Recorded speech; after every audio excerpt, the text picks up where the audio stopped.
Hey everyone, how you doing today? My name's Hakobo, and today I'm excited to bring you a Neuro bass that I made a little while ago that I incorporated into a track that I just started working on, and this is what it sounds like. So just to give you a little context, I'm going to show you the track that I'm working on, and maybe you'll like it.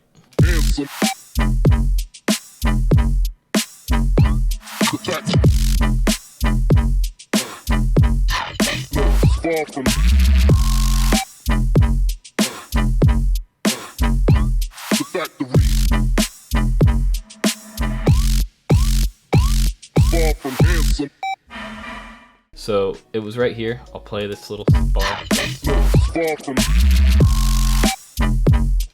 It fit really nicely right there, and although the track might be a little boring right now, I still have to, fill out some stuff. You know how it goes. But as far as that little part, I'm very happy with how the Reese came out. So let's go ahead and get right into making it. So we'll go ahead and start by turning on both oscillators, and we're going to go throw this one right on to Trilobyte 1. And we're going to put this one on analog BD sine. Now, interestingly enough, this is not an FM from B bass, but we will be using the warp a little bit. Let's go ahead and throw our LFO on 1/16 and put trigger on so that it just plays every time we hit the note correctly. And let's bring our level down to about 28% and throw our LFO right here and put it all the way over to the right. And then we're going to go ahead and put our wavetable position on 42 and put our LFO on 454. It's hard to remember exact numbers when you do this kind of thing, but I do know that we put the warp on bend minus, put it on -9, and then throw the LFO all the way right down to the little bottom right here, which will add just a little bit of character.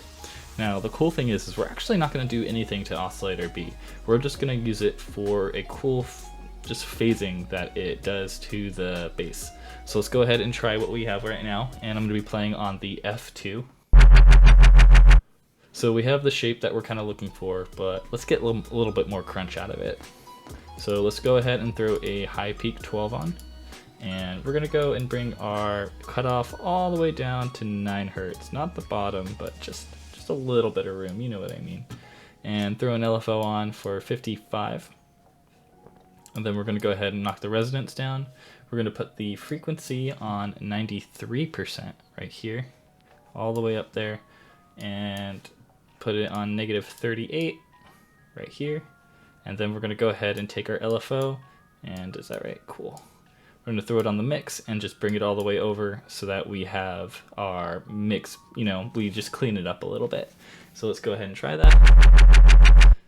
So something else I'd like to point out is we're actually not turning on oscillator B for the high peak. We're just going to leave it as is. So let's go ahead and go into our effects where I will turn on some distortion, and we're going to throw that baby on about 70%. And then let's go ahead and just add the phaser on, which all we're using this for is to just add a little bit of character to the top of our sound. So we're going to go ahead and bring the depth down to 21%, the frequency down to 88%, and then go ahead and bring the mix down to about 53%. And this is just going to add a little bit of character. That's what I use the phaser and flanger for more than anything, is just to mess with the timbre by editing it with the depth and frequency knobs.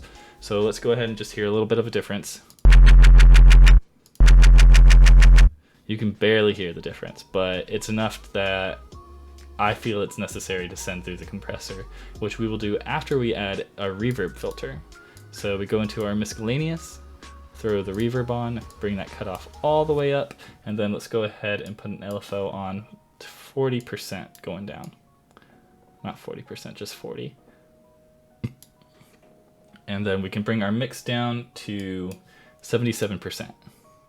Let's go ahead and give that a play. Oh my goodness, oh my goodness. So it brings it way down and makes it way crunchier, which is what we're looking for. And then we're just gonna finish it off with a compressor.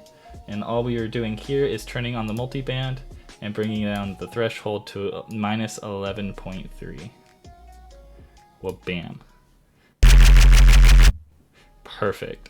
So then you can do some EQing if you want. Personally, I like taking a bit of the high off and some of the middle right here. So like, let's go ahead and put it just around like, let's say 547 is good, I think. Let me go ahead and check what I have in mind. Let's do 564, which is just a little bit higher. Let's put the Q right in the middle and then dip it all the way down. Awesome. And then we just have one more step, which is to turn on our portamento, which we can just check the mono and legato voicing, and put this up to about 111. There we go. So now this sound is really utilized well by using portamento. That's what I recommend doing with any Reese, really, is experimenting with portamento as much as you can, because that brings out this cool sliding effect that Reese basses are really known for. So that pretty much clears up the sound. You can add some cool reverb and do pretty much whatever you want with it by going through all the different oscillators. The oscillator B, in my opinion, makes a difference. If you turn it off, it just adds that really bassy low end that really makes the Reese come together, and you don't even have to do anything with it. I just threw it on and I was like, oh, that sounds way better. So that wraps up the sound. I hope you learned something. If you want to like and subscribe, it really helps me out. If all my watchers subscribe, I have about 4 times more subscribers, so that would be amazing. If you have any feedback or would like a sound request, go ahead and drop a comment, as I read literally all of them, and I hope you have a fantastic day.